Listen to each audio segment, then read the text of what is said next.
The Esquiline treasure is an ancient Roman silver hoard discovered in 1793 on the Esquiline Hill in Rome.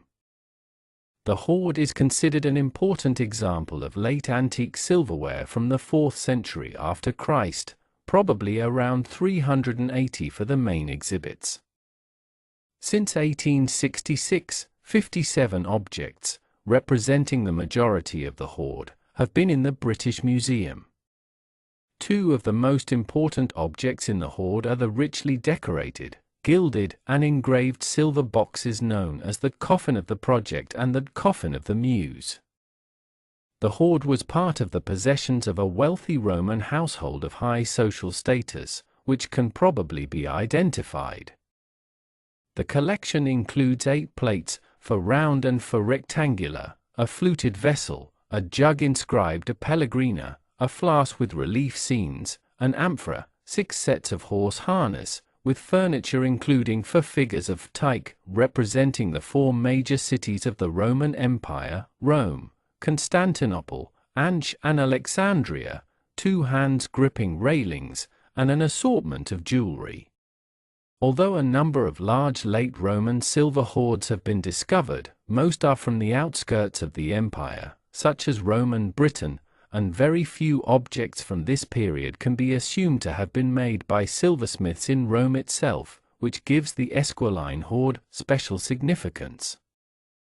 This large hoard is displayed in room 41 of the British Museum, alongside the Carthage hoard and close to the British finds from the Mildenhall hoard, the Hoxne hoard, the Water-Newton hoard and the Corbridge-Lancs hoard.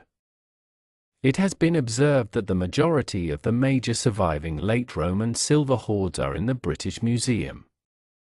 In the summer of 1793, workers came across a large collection of silver objects during excavations at the foot of the Esquiline Hill in Rome, a favored location for the homes of the Roman aristocracy throughout the Roman period.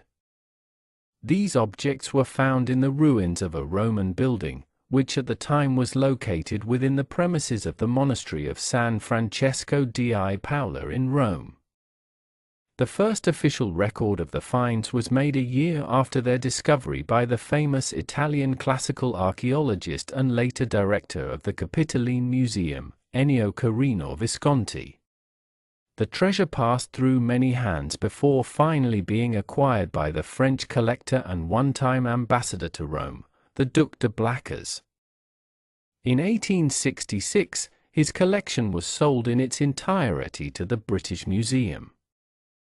However, 2 other items from the treasure can be found in the Musée du Petit Palais in Paris, a richly decorated trullo or pot, and the Museo Nazionale in Naples, a jug in the shape of a woman's head. The 4 silver Tyche, which are emblematic versions of a presiding guardian deity from classical Greek mythology, ruling the fate and well-being of the city, are represented with different attributes: military attire for the Tyche of Rome, a cornucopia for that of Constantinople, sheaves of grain and the prow of a ship for the Tyche of Alexandria, and a male swimmer personifying the Orontes River at the foot of the Tyche of Antioch. The so-called Project Casket is one of the most famous and magnificent examples of late antique silversmithing in Rome. It is partially gilded to highlight certain areas and is made using the repousse technique, which means that the ornamented relief is achieved by pressing or pushing back on the metal surface. The box is 55.9 centimeters long, 28.6 centimeters high, and 43.2 centimeters wide, and weighs 8.2 kilograms. The base of the box has swinging handles at each end. The 5 panels on the lid of the box depict 3 mythological scenes, a double portrait, and a bathing scene. The upper panel of the lid depicts waist-length figures of a man and a woman, wreathed in wreaths, held by standing erotes, or putti in the modern sense, and an inscription that reads, Secundus and Projecta, may you live in Christ. The clothing of the 2 figures is clearly that of a wealthy couple from late antiquity. The woman is dressed in a long-sleeved tunic with a large necklace. She holds a papyrus scroll in her hands. The man is wearing a long-sleeved tunic, which he wears under a chlamys. The 4 panels of the box itself depict scenes of bathing and dressing, representing the preparations for a grand Roman wedding. They are set between columns joined by alternating arches and bottomless pediments, all under a frieze of winding vines. In one scene, Projecta is depicted seated on an ornate chair, holding an ornate box similar in shape to the Muse's casket. She wears a long-sleeved tunic under a colobium or short-sleeved tunic. A smaller inscription on the front edge of the lid lists the weight as 22-3, meaning Pondo, XXI3, Unsai, S, Emuncia, or 22 pounds, 3½ ounces as in Roman units.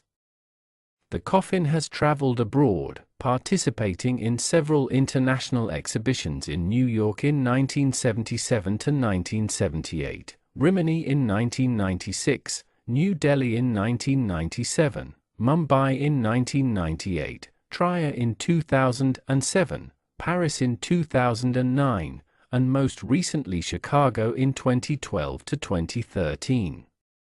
Another ornate item in the hoard is the Muse's casket, a domed silver box suspended by 3 chains. It is 25.4 centimeters high and 33 centimeters wide. The outside of the box is decorated with relief panels depicting 8 of the 9 Muses, alternating with decorative motifs. Inside the casket was found a set of 5 silver bottles with lids, or for identical silver containers, and 1 silver flask in the center. It is believed that these were intended to store perfume oils for toiletries. An apparently identical casket is carried by a maid on the back panel of the Project casket, suggesting that both were commissioned for the same wedding. This coffin has traveled many times, being exhibited in New York in 1977, Rome in 2000, Milan in 2003, Paris in 2009, and most recently in Chicago in 2012. The British Museum follows Kathleen Jade Shelton in dating the hoard as a whole to 330 to 370. Shelton favors a period of about 20 to 25 years within this range, with the main objects being from the same workshop and probably from more than one generation within the same family. Modern research suggests that the Project casket and some other objects in the hoard, but probably not all, were a wedding gift to the newlyweds Project and Secundus. Project is associated with an epitaph for a woman of that name who died in 383, shortly before her 17th birthday, written by Pope Damasus I, reigned 366 to 384, which was once displayed in the church of San Martino ai Monti, near where the find was made. Although it is only 9 lines long and has been described by Alan Cameron as typically lame and frigid, for a composition by Damasus, and a tangle of labels and clichés, unsteadily strung together and barely fitting into the size, the epitaph poses a number of mysteries and has provoked much scholarly discussion. The epitaph reads, "What? Shall I speak or shall I be silent? Sorrow itself prevents speech. Thus the tomb preserves the tears, learn, reader, of the parents of the Project, who was the wife of Prim, beautiful in her elegance, content only with modesty, cherished, by the love of her now most unhappy mother. Understand, reader, in short that, soon after the wedding, torn from the sight of Flor, her father, she departed, striving to rise to the ethereal light of heaven." These lines Damasus offers to all as a relief for tears. She lived 16 years, 9 months, and 25 days, and was buried on December 30th, during the consulship of Flavius Merabatus and Flavius Saturninus. Arthur Ernest Gordon, An Illustrated Introduction to Latin Epigraphy, 1983, page 177. The translation here of Projecti ferat primo QVAE evuncta marito as Projecta, who was the wife of Prim, continues to be hotly debated. Primus, meaning first, is a Roman masculine name, but other possibilities are that Projecta had a first husband, or that her unnamed husband was Primus or first in the complementary sense of tops. Alan Cameron, who supports Projecta from the Epitaph as the wife of Lucius Tertius Secundus and owner of the coffin, sees primo as a play on words by Damasus. Second was actually first in quality. He says this would be typical of Damasus' style. Kathleen Shelton disagrees, seeing no connection between two different women named Projecta, one from the Epitaph and the other from the coffin, and supports Prim as the name of the wife in the Epitaph. The Epitaph for the project gives her father's name as Flor, who may have been the important and pious Iberian official of that name, close to Theodosius I, himself an Iberian, and given important appointments around this time. He was part of a group of Iberian Christians close to the emperor, most likely relatives, among whom was Pope Damasus. Flor may be the figure of that name depicted with Damasus and Simon and Peter in a gold glass cup in the Vatican museums and in another with Simon. Simon appears in another cup with Damasus, suggesting a circle of friends or at least associates. Two silver plates, one rectangular and the other round, were engraved with a monogram that has been translated as an abbreviation of Projecta Turcii. Based on this evidence, some scholars have suggested that Projecta was married to Lucius Tertius Secundus, and given her age, this must have been as recently as 383. However, not all of the monograms appear to refer to this couple, and it is entirely possible that the hoard represented the family silver accumulated over more than one generation.